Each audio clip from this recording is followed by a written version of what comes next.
free flow that specifically. So, but any iteration that includes Len and a sub is always sub here, and and you'll see them go to Healbook or go on top of it. But Healbook making their appearance here in this weekly edition, which, to what I'm told, the Healbook has only dropped one game this whole tourney, so they may be looking to maybe only to keep just that one loss in their record here, coming into the end. That was a 2-0 reload, 3-0 presentation, so that's the results that they got going in this one. I mean, Fusion, I just want to see these guys go head to head, see what happens. I'm sure Healbook would just want to put a wrap to this bracket here and see if they can just run this one home.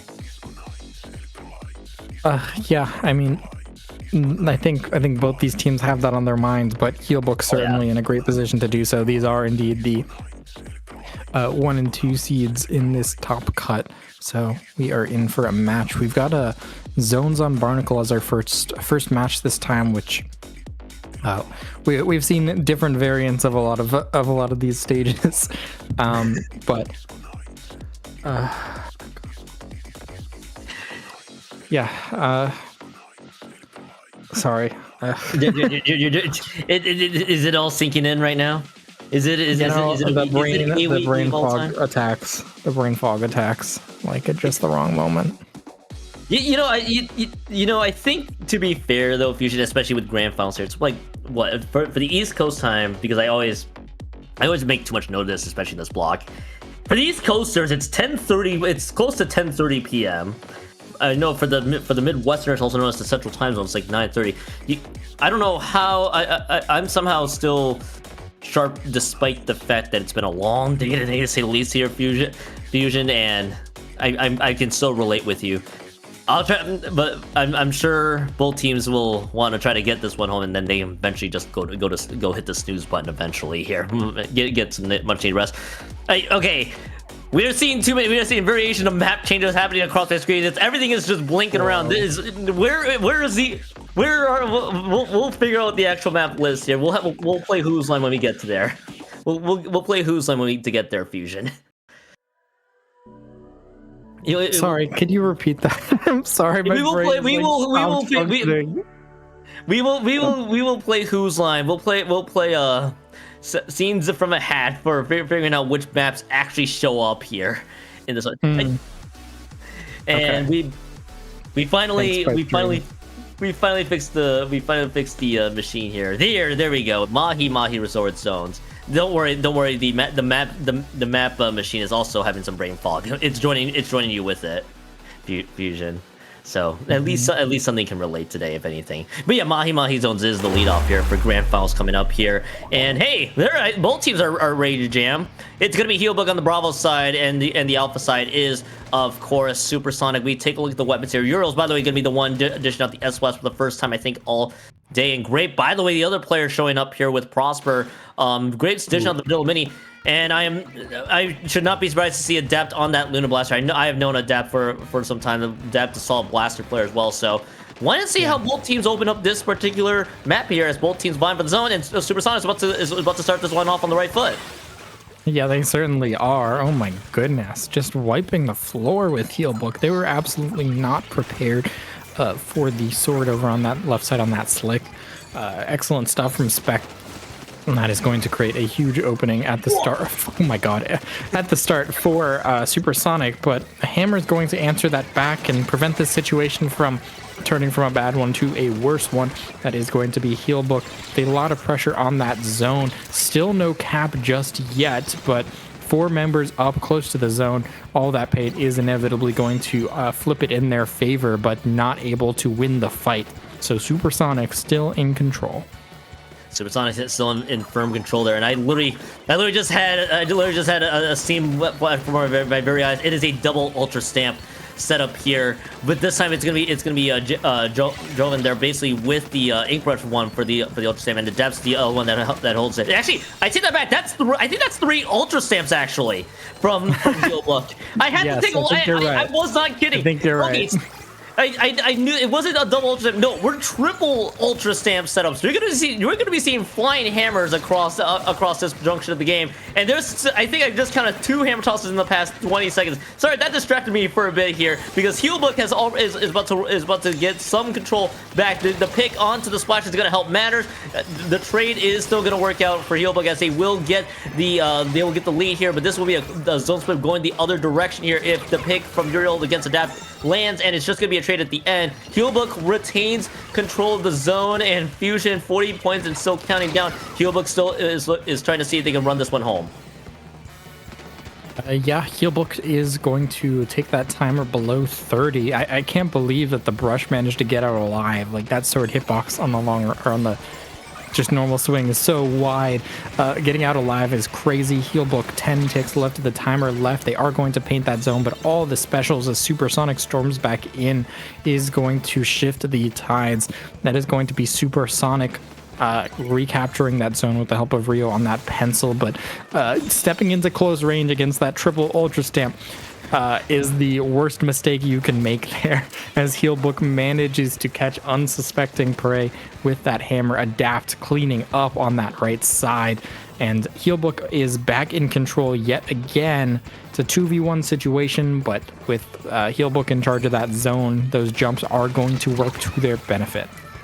And right now, Supersonic still trying to recapture some of that opening game magic that they got earlier, where they took that one close to the halfway marker. But Healbook has a much better response of their own right now. There is one ultra stamp that is available, and it's going to be thrown to the other side. It actually forces the crab out. They're going to be out of the penalty point series. Is there going to be any pressure as JJ runs right into Specs' slash? But there are 2 members that have dropped. This is going to be an ultra stamp that is being used there. There is basically all the members that have dropped effectively one by one, excuse me.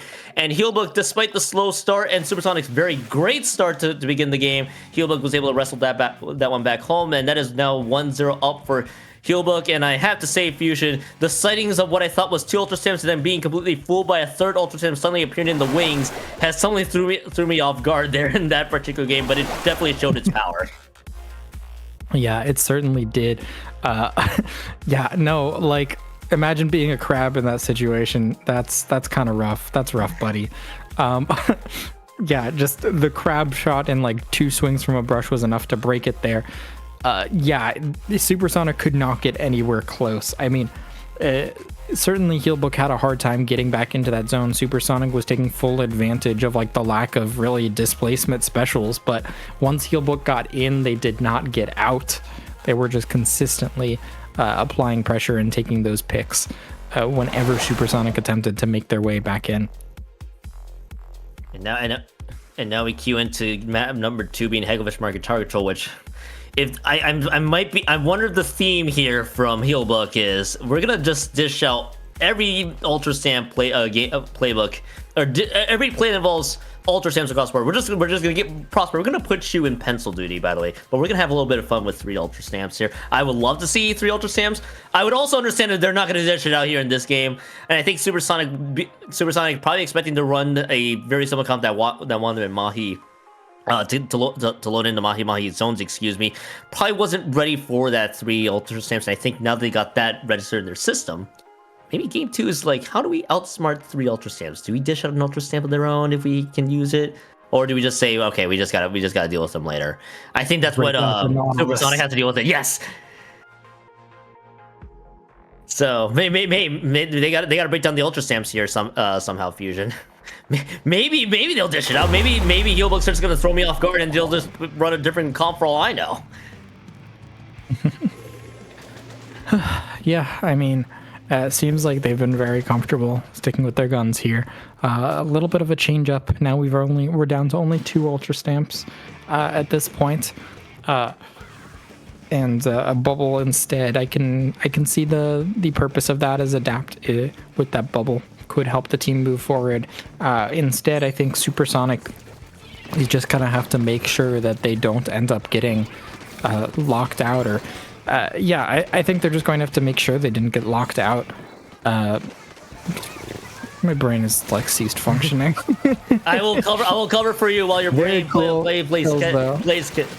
I'll help you out here while the brain plays catch up here, because I did see that Ultra Sand being tossed into the mixer. By the way, great. By the way, with the huge shout outs there, immediately using the Ultra Sand just runs right into a few members there across the board, and I think with the change here with Spec going over to the Sticker Stampers with the Buoy Bomb, I think I can see what you're trying to go with that direction. Maybe not with this map being as wide open as it is. No real good opportunity to use the Zipcaster. Looking to see if they can pressure with Buoy Bombs right now. But I think Supersonics are just completely thrown off guard, as there is a series of players menacingly looking at Supersonic. That Ultra Stamp, if I'm not mistaken, takes out 2. Who was the one that held the Ultra Stamp there? I gotta give you props. I think that was Joven on top of it. The second checkpoint's been cleared. And Fusion, I think Healbook has understood that 2 Ultra Stamps can still do its job. Yeah, seems like that is the case. They're hoping to clean up and take this match here.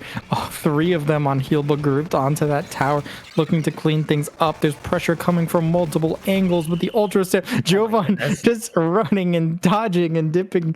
Oh my goodness, Healbook is going to manage to just sneak that tower to the goal. Healbook now just a single game away from winning the tournament. You know what? So a little story time here, Fusion. So I did low ink this past weekend here with my good buddy DRF. There was a team whose main identity for the first half of the tournament was double Ultra Stamps, effectively. And I think when I saw Healbook dish out the 3 and now the 2, I'm like, oh my goodness, all the core memories from a handful of days ago are coming back to me. Healbook just looked incredibly coordinated with those Ultra Stamps. By the way, Joe and I believe getting the double from distance, and it really helped the cause. And I mean, Supersonic, what on earth could you do here in this situation? You're in the reverse sweep situation just to see if you can keep the grand final set going. But I mean, ultimately, Fusion, I get for Supersonic's focus is, how do we deal with maybe 2 Ultra Stamps, maybe more than that, from the mini and the brush that Joven's playing? I feel like Supersonic will now have to try to figure out how to solve that puzzle. 1 sec. The brain fog has consumed you, I think. You're slowly being that was just a big yawn. But Clamblitz Umami, definitely. If you were having trouble with Ultra Stamps before, it's not going to get any better here. Really, really good opportunity to push up to the basket with that Ultra Stamp. It's such a narrow little path. Blocks a lot of the shots as well. I mean, I think that Supersonic, they need something with range and with bullets, you know? I think that they're just having a hard time getting rid of, like, how do they stop an Ultra Stamp that's just running at them? I think, like, you know, a pencil and a sword are going to have a very hard time. I think, and this could be a matter of, oh no, the Ultra Stamps has basically gotten us, and we just have to figure out how to deal with it. I think you might be right. This could just be a game where you just have to be able to continuously fire at that Ultra Stamp. The Ultra Stamp, for as silly as its hitbox can be, Fusion, as you can probably attest from many patches of recent times, you can still pretty much fire at it, and still try to get picks that way, or catch them in a completely different angle. But I think the only answer here is that Uriel's gonna be the one that switches over to the 52. Okay, JJ or Joven is gonna be the one on Kraken duty this time. Adapt basically probably played rock paper scissors with Joven here to see who could be the second Ultra Stamp to this setup. And I think Adapt won in that rock paper scissors battle. So JJ switches over to the crack on Splat Roller, excuse me. And I'm curious to see how this works, because here, as Joven's going to be the one that I think got a few picks, to say the least, but both members dropping 2, and Fusion in a tale as old as time here in Clam Blitz, both teams are gathering clams. Yep, that's the name of the game. They're rushing for those clams here. As Adapt doing a great job guarding the middle, but a little bit of a fake out from Bird on the side of Supersonic. It's going to allow them to hold that ground in mid, and you know, that little jump from the block to the dome is huge. Uriel with that 52 gal. A little bit of Kraken taming up there, able to dodge that Kraken, but turning their back on the enemy team, not gonna fly for too much longer. So Supersonic is going to end up managing, or excuse me, Healbook's going to end up coming back towards the middle of the map, but Supersonic still maintaining a fair amount of pressure here. That Ultra Stamp, again, I'm going to force Supersonic back as the tides are turning. Healbook has a lot of space. It's just that singular member of Supersonic who got the power claim in. So they're going to have the first score, but end up putting a pity online for Healbook. It is a one and done push for Supersonic, but at least that has to feel pretty decent after the way the Ultra Stamp games have gone. So now they just have to look for to see if there is a nice little counter there. I think though, fights happening across the board. Joven got one, and then the two members also fall suit on the other direction, and it does lead to one power clan plus 3 being cashed in. There is at least a nice little defensive stand here from Supersonic. Their Prosper is going to be the one that spawns a power clan of their own, and they're just going to have to hold on to this one, use it for another push down the line. So for how bad that went for Supersonic will at least feel decent here, that it only amounted to just a 9-point deficit, to say the least. So they can still buy themselves some time, but even one power claim is enough for a lead here if they're able to build on top of it. But right now for Supersonic, they are just having to see if they can solve the continuous riddle of a very skirmishy Healbook team that Adapt just found one member on top of. So Healbook is still trying to keep this pressure going here. Fusion, 2 minutes and 27 seconds left to go, and Supersonic's just trying to save off anything that Healbook's trying to dish out at him. Yeah, again, a very neutral game. Spec's been kind of maintaining pressure on that left side throughout the entirety of this game. Ends up going in with that Zipcaster.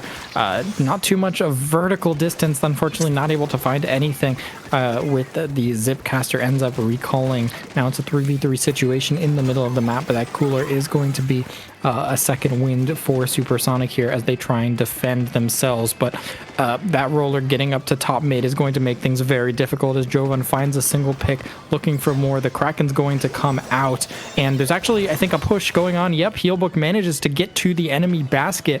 Power Clam goes down in the backfield, but Healbook is going to extend their lead even further. Here comes that jump. That's not close enough to get... Oh, it is close enough to get it in. So Healbook is going to get a bunch of extra points on that board, and now the pressure is on for Supersonic with just a minute left in this game. I mean, for Supersonic, other than this one push here, they might be able to seek the second power claim that does cut the deficit by a lot, and they keep the free claim back at base here, which I was about to pose the question, and what was the question for everybody else was, how does Supersonic even wrestle this one back with the way Healbook's been skirmishing across the board? The answer was get one push and able to sneak through that one and seek the second power claim in. It actually puts them in a very manageable deficit here. Fusion, one power claim, even and add a small claim on top, and that is a lead change, or excuse me, 2 power claims would be enough for the lead change, excuse me. So they could buy themselves some time here if they can make this one count. But Joven's gonna try to make sure that they can look for the tournament winning play here as Joven's moving up forward. They only get the trade, I believe, from that side of the map. Adapt is also getting caught out, so there is a chance here, Fusion, for Supersonic to try to wrestle this one back. They got 2 power claims, they got enough for the tie, but they got to make this push count here with 20 seconds left to go on the clock. Yeah, Spec with the Zipcaster ends up going down in the process. I don't think they had that cooler online either, and that's huge for Healbook for hanging on to this. Now it's going to be the 52 on that left side. Burt with the crab on top mid trying to create some space, but if they use it up here, how are they going to get to that basket? They managed to gain back some ground. They have enough power clans, but how do they get closer? The Luna Blasters guarding that middle of the map. They find a clean pick onto them. We are deep in overtime. The Zipcaster is going to charge on that left side. The power clam at the ready, looking for a path to the basket. They find a path. Prosper finds one. The second one. Rio gets 2 claims in, but there's no extra clam. It's a pencil 1v1 under the basket. They're looking for it. They can't find it. It's going to be a wipeout, and Healbook hangs on and wins. That is the most nerve-wracking finish I think I've ever seen in a long time, and that is how Healbook wins the tournament there. I'm sure they did not want to necessarily sweat that one out in Game 3 of all things here. So they came out clutch at the end. We gotta give them props to Healbook. I think thank you here. If we have the replay here, I think they think the slight little bit of misstep. If we don't get the replay, this this will be tragedy, I think. But either way, that was so huge. There we go. We got the replay. So this is I'll help you out here, Fusion. As yeah, one member goes down, and then the second one goes in. It's Prosper. Prosper was the only one that is there, able to distract Rio just in the nick of time. There's a trade on Uriel, which it buys the rest of Healbook enough time to collapse onto Supersonic in the final push of that game. And I know people are like, where the two clams are right there. The two clams are right there on the other side of the map. But Rio probably did not have the vantage points. They're just right behind the block. It was a blind spot for Rio the entire way through. And with Healbook causing extra amounts of chaos, that is